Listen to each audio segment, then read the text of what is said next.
Yes, thanks for having me.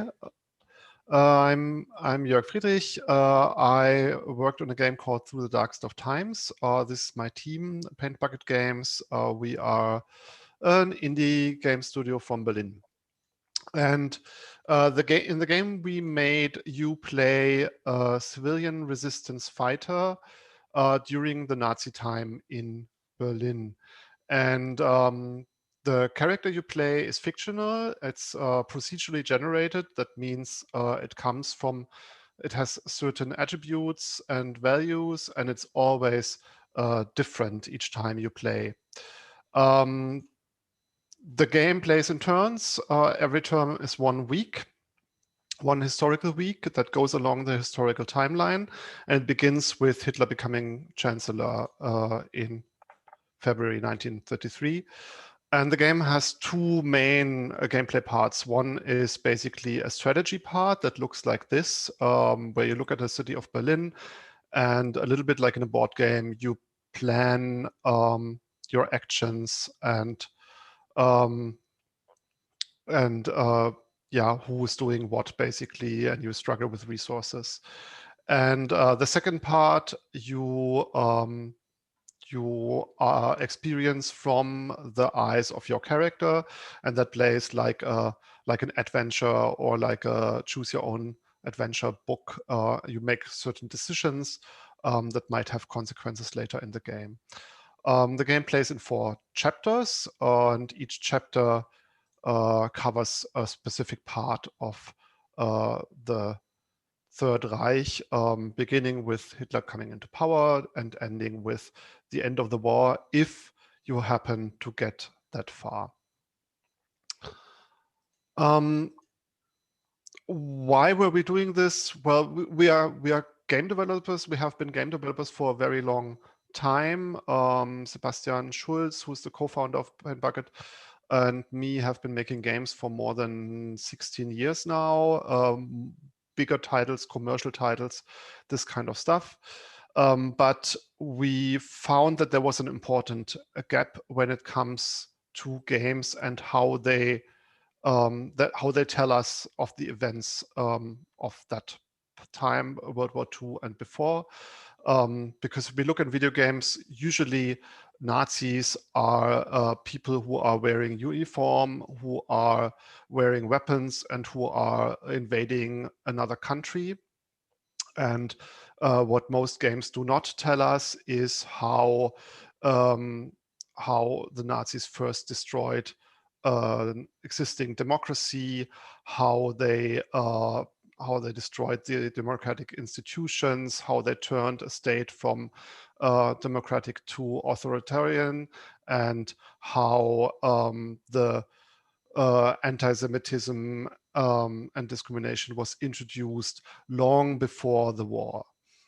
And the most dramatic omission is the one that video games let you play the war at the Eastern Front, but they forget to include the fact that Germany then and German troops then systematically killed millions of Jews. In other words, most games do not tell the Holocaust. And while we've found that that's not the fault of games, that many Europeans these days have not heard of the Holocaust, we do believe that games could do better and could do more to actually contribute to commemoration of these events. So one of the challenges that we had was like, how do we put this? How do we translate this topic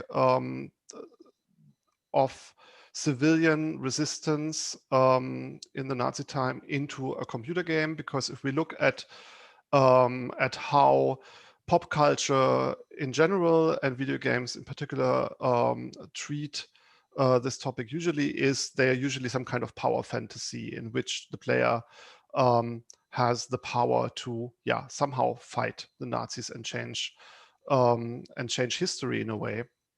And that is something that we were aware that we couldn't do it in our setting. So what we were looking for were gameplay mechanics that actually support the feeling of being threatened and being weak and being oppressed while still being able to do something. And one of the mechanics that we used for that is so-called roguelike mechanics, which basically means that every decision, like the part that we took was part of that permadeath, which means that every decision counts and that you cannot change your choices and just go back and do it differently. But if you do something wrong, then the game is over. Talking about game over, there was another big challenge because game players usually are used to get some kind of measurable success and measurable goals. They want to know how well they did in the game, which is something that we found hard to translate or to combine with this theme of playing a civilian resistance group against the Nazis, where you could say, like, no matter how you did, if you did something, then you did it kind of right. So we moved away from classical score systems or things like that, but rather present players with procedurally generated epilogue that always changes however you played or what kind of group you had. And that is supposed to give players some kind of closure, no matter how far they got in the game. And of course,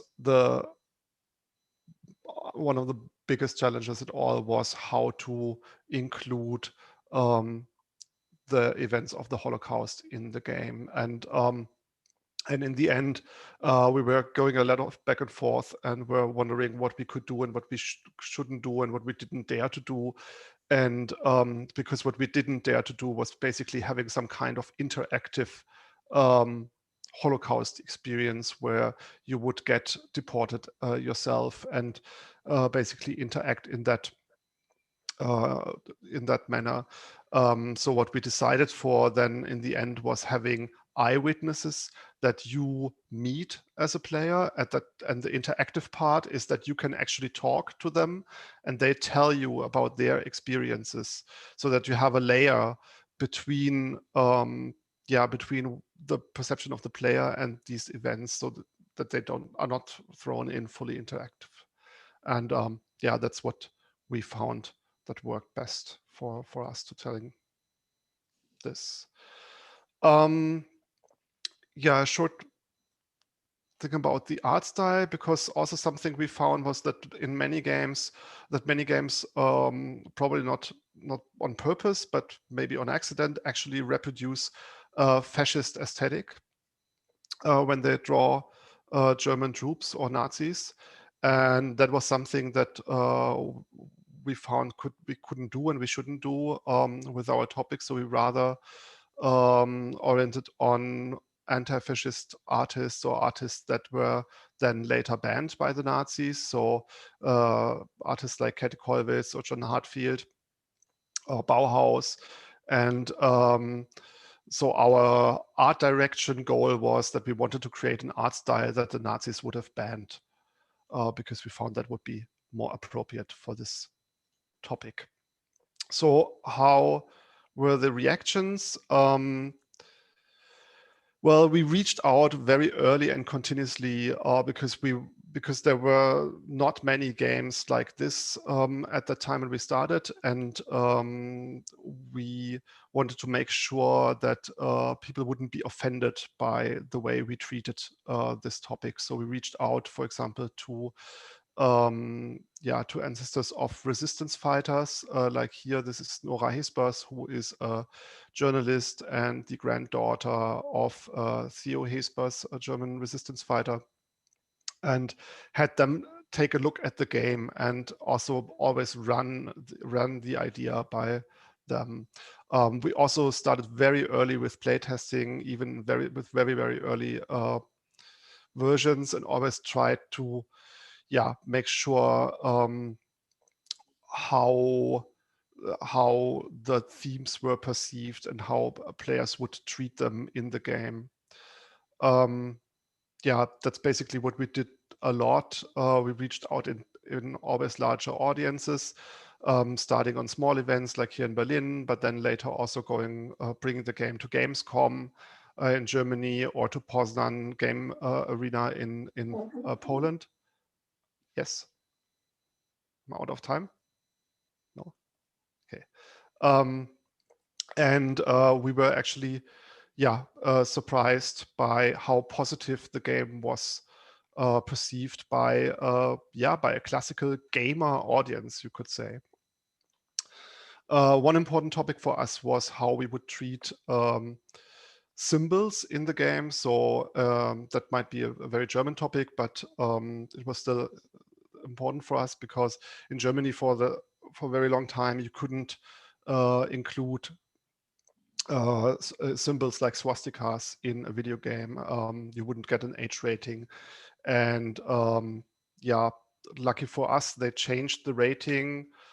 They changed these rules before we shipped. So we were one of the first games that participated from this change of rules, which then again also led to some negative feedback, not because of the topic of the game at all, but because it included swastika. Like this was an article published by the DGB, so the German union, main union organization, that were very worried that by including these symbols in games, that would somehow influence children in a negative way, and they would open the door for actual Nazi propaganda games, which didn't happen. This is our Minister of Family Affairs, Franziska Giffey, who also was very worried in the beginning, but who we actually could convince by showing her the game and our approach. So yeah, we shipped the game after 3 years of development in January. Worldwide. It was published in 7 languages, and the overall perception and feedback was rather positive. It was also interesting in how the game was read in different countries. Like this is from the US, for example, who didn't see it as much as a piece of history and commemoration, but more like a warning on the present time. Very different than again in Russia, or different again in Germany. Some players did not like it because they thought it was too much like a history lesson and not enough like a game. But I think we could live with this. Yeah, the game is also now used, not officially yet, but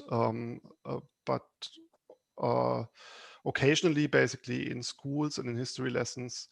And yeah, we are working on a version to make this even easier for schools in the future. Yeah, that was me.